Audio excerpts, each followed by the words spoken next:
大家最近升级 iOS 和 macOS 了吗？使用感觉怎么样？感觉这次更新，大家讨论最多的就是那个新的控制中心和桌面图标的颜色了吧？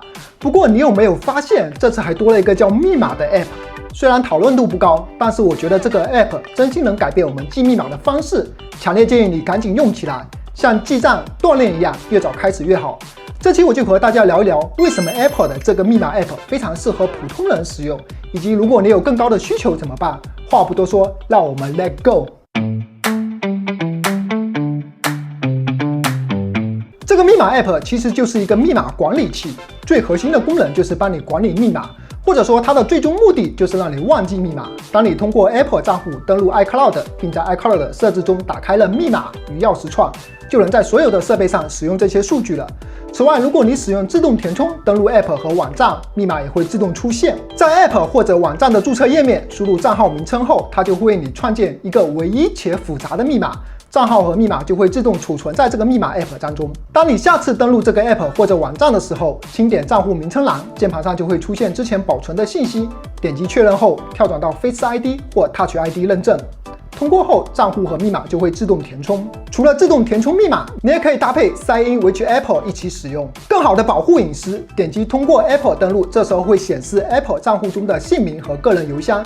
轻点隐藏邮件地址，它就会创建一个唯一且随机的邮箱地址。App 或网站向此地址发送的任何电子邮件都会转发到你的个人邮箱里面，这样就不会暴露你的常用邮箱了。轻点继续，使用 Face ID 或 Touch ID 认证就登录成功了。下次登录只需要使用生物认证就好了。通常来说，密码是第一重认证因素，而临时的一次性验证码是第二重认证因素，可以有效的防止陌生人登录你的账号。大部分的 App 和网站都支持开通这个服务。一次性密码可以通过短信、邮箱或者密码生成器获取。即使别人知道你的密码，也需要再一次输入一次性密码。密码 App 集成了一次性密码生成器的功能，每30秒或60秒更新一次，并支持自动填充，让你无需依赖短信或其他 App。你也可以在一些支持通行密钥的 App 和网站上创建和存储通行密钥，用它来代替传统的密码。它比密码更安全，只需要用手机上的 Face ID、Touch ID 或PIN码来认证，就可以完成登录。在创建并储存自己的网站和 App 密码时，它会自动识别常见的弱密码，像是前女友生日这种容易被猜到或多次使用的密码。如果你也用过的话，可以在弹幕上扣个1。如果你的密码出现在已知数据泄露中，它也会提醒你。你还可以用它查看所有已经连接过的 WiFi 和密码，把它共享给身边的亲朋好友，甚至可以创建共享群组。当家里的老母亲说想看某个平台的电视剧时，你可以把你的 VVVVVIP 账户共享给她。Nice。听上去这些功能很强大 ，Apple 的愿景也很好，但是为什么讨论的人这么少呢？首先，我觉得 Apple 进入到密码管理器这个领域有点晚，市面上已经有很多优秀的密码管理器了，比如 1Password、LastPass、Bitwarden 等等。知道的人已经在这些车上了，再跳车迁移过来，时间成本有点高。对于不了解情况的普通用户，需求感知不明显，毕竟这么多年了，一直用备忘录记密码也都好好的过来了。第二个原因是环境的不同，内地要求实名制，导致很多服务默认使用短信验证码或微信扫码进行认证。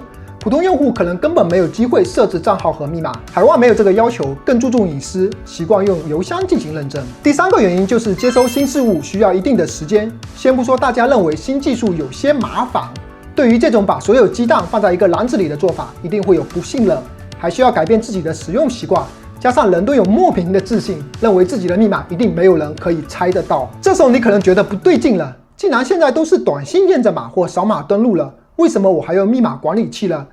首先，并不是所有的网站和 App 都支持短信验证码或扫码，有时候因为某些原因不得不注册一些服务，但是它只支持邮箱和密码注册。随着时间的推移，这些数据就会累积的越来越多。根据2023年的数据泄露调查报告，大约41%的数据泄露涉及到密码被盗。你知道最常见的密码是什么吗？是1、2、3、4、5、6。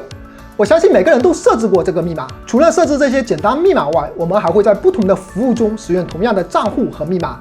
如果一个网站的密码被盗了，黑客会使用同样的账户和密码去登录其他的网站，这就是撞库。不要觉得这个事情离我们很远，有可能你 N 年前注册的网站密码已经泄露了，只是它现在没有什么利用价值而已。看到这里，如果你打算现在开始使用密码管理器，我会建议你这么做。第一步，列出自己常用的 App 和网站，重新修改成强密码，并记录到密码 App 里。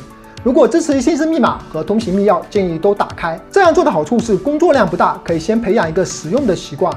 就算这时候其他网站的密码泄露了，也不会影响到你常用的重要服务。第二步，对于其他不常使用的服务，再次登录的时候，按照第一步的规则修改就好了。至于新注册的服务，就让它全部随机密码生成吧。如果你只使用苹果设备，对于密码的管理的要求不高，自带的密码 App 已经足够满足日常需求了。假设需要使用更多的高级功能，跨平台服务的话，可以看看第三方密码管理器。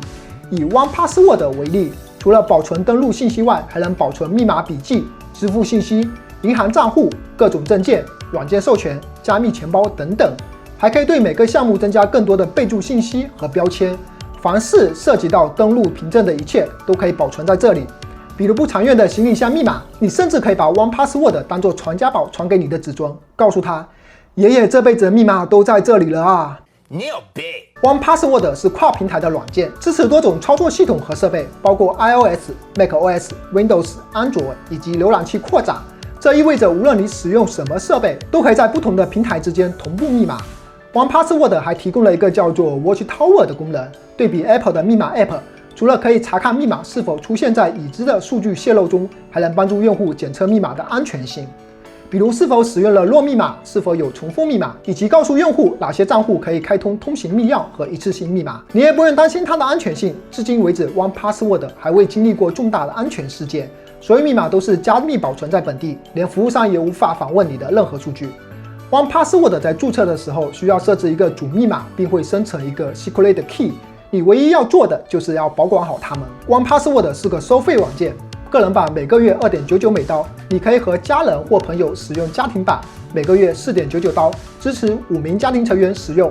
虽然它的收费不算便宜，但每年不定时都会有优惠活动，例如3连5折或者买1赠1的活动。如果你感兴趣的话，可以关注我的频道，有相关的活动我会发布在动态里。什么样才是最安全的密码呢？